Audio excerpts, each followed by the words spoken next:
tu vai tentar explicar para a pessoa e tu vê que não sabe porra nenhuma. E fui aprendendo, ganhando dinheiro e aprendendo um pouquinho. Comecei a dar aula, estava dando aula, 5 anos dando aula. Eu manjo. Cara, um dia por acaso cruzou na minha frente um livrinho que tinha as marcas das Olimpíadas, assim, aqueles anéis clássicos. Eu olhei, que legal o livrinho das Olimpíadas, eu olhei, Olimpíada de Matemática, show! Na hora que eu abri aquele livro, meu chão começou a ruir, meu querido. Eu fiquei apavorado com o nível das questões da primeira fase. Mas eu acho que eu conseguia resolver um ou outro. Quando eu olhei a segunda fase, eu, caralho, não consigo resolver isso. Olhava a solução, eu, puta que pariu, eu não ia ter pensado nisso. Quando eu olhei as questões da terceira fase, aí eu vi que era um merda mesmo. Porque eu não conseguia nem entender a solução pronta do exercício que alunos de ensino médio resolviam pelo Brasil afora. Aí que eu percebi que eu era um professor medíocre, que tinham alunos melhores que eu. Como hoje eu sei que tem alunos que resolvem, não que dão uma aula melhor que eu talvez, mas que resolvem exercícios melhores do que eu. Mas é claro que depois desse momento eu comecei a ficar chateado e comecei a ir atrás das Olimpíadas. Né? E aí eu falei para vocês, né, que semana passada o Muri veio com umas questões olímpicas, ou não comentei com vocês. E eu todo ano eu torço, galera, na hora de vir para a aula de apoio, que é aquela aula de tira dúvida, né, que alguns colégios têm, vocês me tragam questões, cara. Se tu não tem dúvida nas questões da apostila, faz as de vestibular. Se tu te acha foda em matemática, baixa a prova de Olimpíada de Matemática para tu ver o que é bom para tosse, para tu colocar no teu lugar. E nunca ninguém me fez esse desafio. Esse ano, um aluno começou a me trazer questões olímpicas e a minha tarde melhorou. Fui dar uma olhada na prova da Olimpíada Brasileira de Matemática que saiu 2 semanas atrás. A questão mais fácil que tinha era assim, ó. Quantos números existem que 2032 dividido por esse número resta 17? Quantos números existem que eu vou dividir o 2032 por esse número e dar resto 17? Essa era a mais fácil. Depois tu pensa isso, tu não conseguir resolver, me procura um outro momento aí, a gente discute a solução. Mas uma que eu quero dividir com vocês só para te mostrar que como nós temos pessoas criativas nesse Brasilzão. Olha só que questão ninja é essa, cara. Na tela de um computador aparece o número 1 e o número 2. 1 segundo depois, os números são substituídos pela soma dos quadrados dos números anteriores e pelo dobro do produto dos números anteriores. Tudo bem? A cada segundo que passa, o computador troca os números anteriores por essa regra. Beleza? Depois de quantos segundos aproximadamente, a soma dos números na tela vai ser maior que o número de átomos do planeta Terra, que é 10 elevado a 50.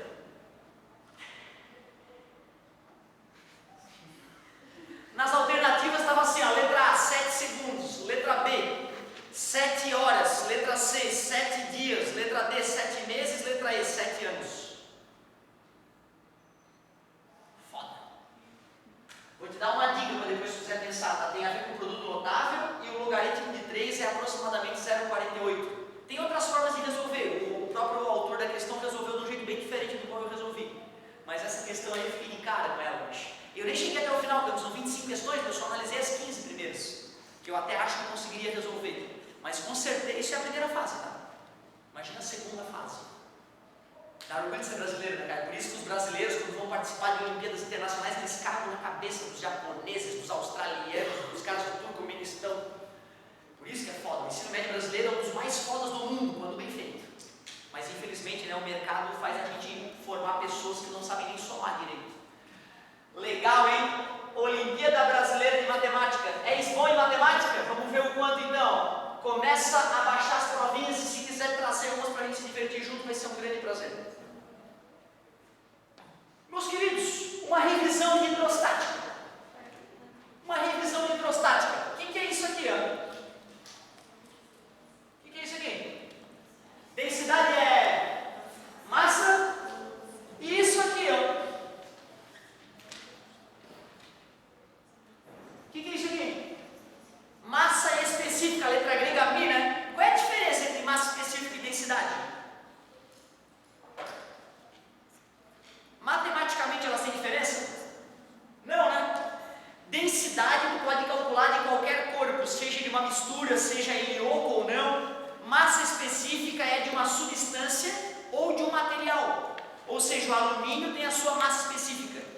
Uma bicicleta feita em alumínio tem uma densidade.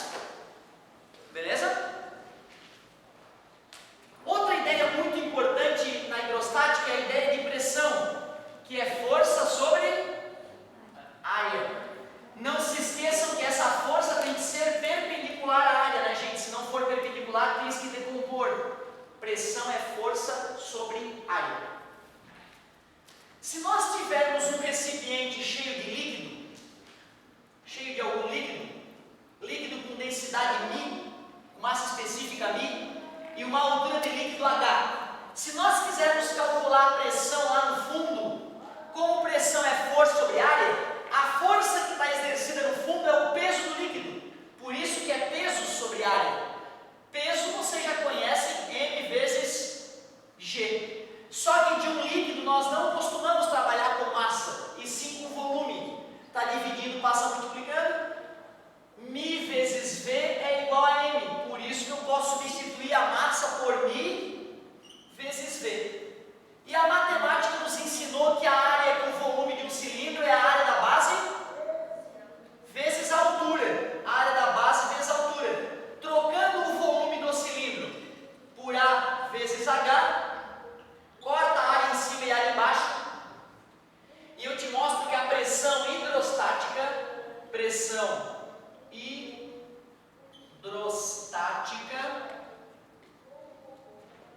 depende apenas da densidade, ou melhor, massa específica do líquido, a aceleração da gravidade do local e da altura da coluna de líquido. Não depende do volume de líquido, não depende da massa do líquido, não depende da área do recipiente lá embaixo, certo? Que são coisas que o vestibular vai querer te engrupir, porque no coração da pessoa, né, quanto mais líquido, maior a pressão, e é falso.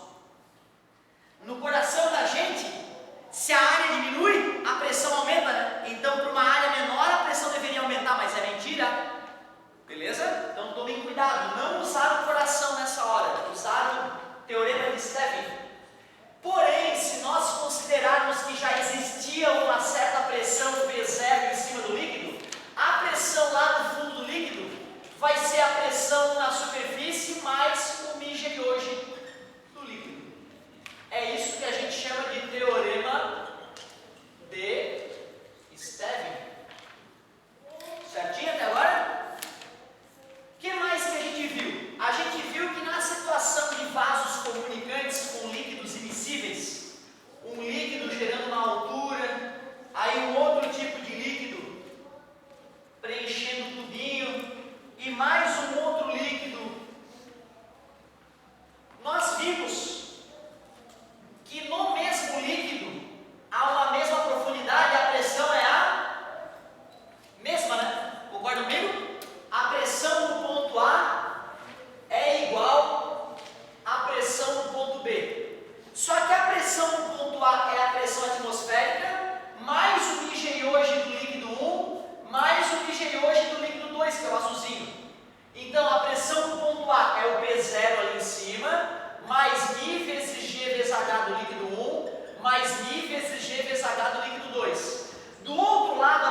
Alguém lembra do desafio?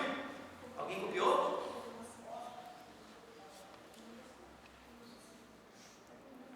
Eu lembro que misturava. Ah, tá, não, sim, mas eu passei um desafio de densidade em massa específica, né? A das moedas eram das pilhinhas de moeda, da pérola já foi, né? A das moedas, alguém chegou a pensar o que nós íamos fazer com as pilhas de moeda? 10 pilhas com 10 moedas cada uma, todas com 10 gramas, exceto uma das pilhas onde as moedas tinham 11 gramas. E eu tenho uma chance de pesar com a balança digital, né? A dica é a seguinte: tira uma moeda do primeiro monte, 2 moedas do segundo monte, 3 moedas do terceiro monte, 4 do próximo e tira as 10 moedas do último monte. Beleza? Bota na balança. O final do peso vai revelar qual é o monte que tinha as moedas de 11. Vamos supor, por exemplo, que o monte que tu tirou totalmente eram as moedas de 11 gramas. Então eu sei que a massa medida pela balança vai terminar em 0, né? Porque todas as moedas têm 10 gramas, 10 mais 10 mais 10 tem que terminar em 0, né? Então tu vê,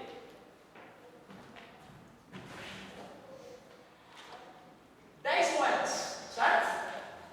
10 moedas e assim por diante, né? Tirei uma moeda desse monte aqui, tirei 2 moedas do outro monte, tirei 3 moedas do próximo, o penúltimo monte vai sobrar uma moedinha só e o último monte eu tirei todas as moedas. Concorda comigo? Botei na balança. Se as moedas de 11 gramas estivessem aqui, a massa da balança não vai terminar em 1, tem que terminar em 0, porque 10 mais 10 mais 10 mais 10 termina em 0. Tudo bem para vocês? Se for esse aqui o monte que restou a moeda de 11, a massa termina em 1, né? Concorda comigo? Porque 10 mais 10 mais 10 mais 10 mais 10 mais 10 mais 11 tem que terminar em 1. Se o monte com as moedas de 11 gramas for esse aqui, 11 mais 11, tem que terminar em 2, né? A massa da balança, né? Concorda comigo? Se for o monte que sobrou 3 moedas, terminar em 3, e assim por diante. Beleza? Tu vê, era só tirar uma moedinha de cada monte crescente, né? Em forma de progressão aritmética, de certa forma. Esse era o desafio lógico, né? Agora vamos ao desafio físico. Tinha aí? Caramba, estrelinha pra ti, meu amor, que coisa linda. Vamos ao desafio físico agora. Essa eu botei uma prova minha de... Tenho botado, na verdade, né?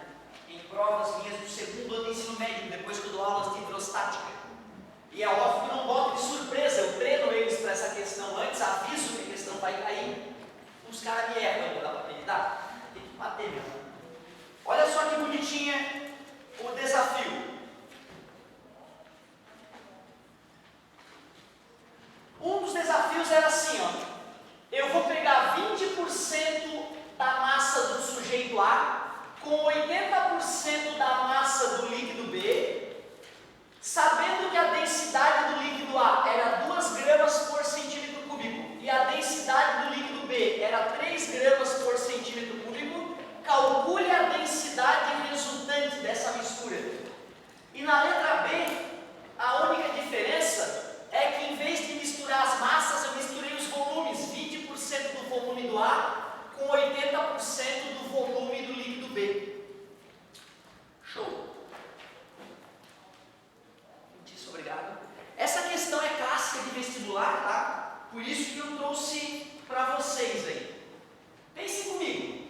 Se densidade é massa sobre volume, se eu estou fazendo uma mistura de 2 líquidos, vai ter a massa do líquido A mais a massa do líquido B, dividido pelo volume do líquido A mais o volume do líquido B.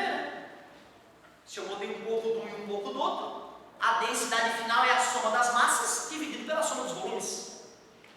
Se ele disse que é 20% da massa é do corpo A, eu vou dizer então que é 0,2 m. Aceita-se que 20% é 0,2, né?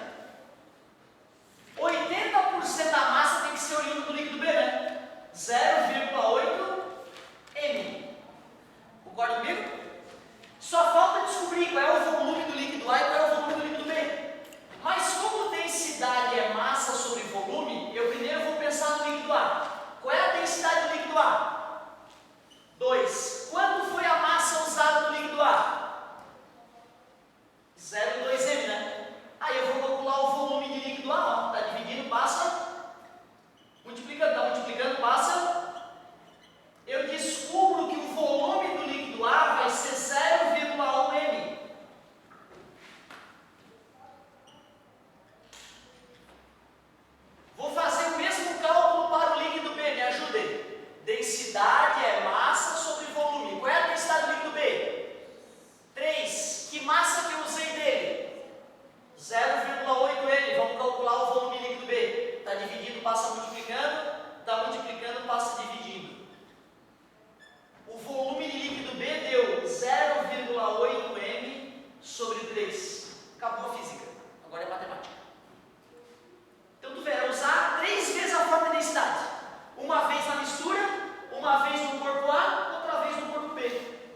números decimais, não sei se você sabe disso. Eu achava, quando era mais novo, eu achava que era o contrário, que os números decimais eram do bem e as frações eram do mal. Depois de adulto é que eu vi que era o contrário. Por isso que eu recomendo que tu tire o NMC, divide pelo de baixo. Aí eu acho que é melhor pegar essa fração e multiplicar em cima e embaixo por 3, né? Concorda comigo? Aí fica 0,3m mais 0,8m, que vai dar quanto? 1,1m sobre 3, né? Divisão de fração é a primeira vezes o inverso da segunda. O m cortou com m, a densidade vai ser 3 dividido por 1,1. 3 dividido por 1,1 igual às casas, elimina a vírgula, dá 2, dá 22, sobra 8, vírgula abaixo 0, dá 7, dá 77, sobra 3, oba, vai repetir. 2,7, 27, ou assim, né? Gramas por centímetro cúbico. Engraçado, ficou mais próximo do cara que tem densidade 2 ou do cara que tem densidade 3? Por que ficou mais próximo do 3? Eu usei mais, né? Eu usei 80% do cara mais denso, tem que ter ficado com a densidade mais próxima daquele cara, certo? Tu viu que trabalhosa que é essa questão matematicamente falando? Do ponto de vista físico, eu usei 3 vezes a mesma fórmula. Agora, matematicamente, é uma encrenca do cão. Se o cara não mancha de fração, se não tem habilidade com os números decimais ali, o cara se arromba. Vai dizer que não dá a sensação de que vai dar o mesmo resultado quando eu misturo assim, né? Mas misturar porcentagem em massa é diferente de misturar porcentagem em volume. Vou te provar.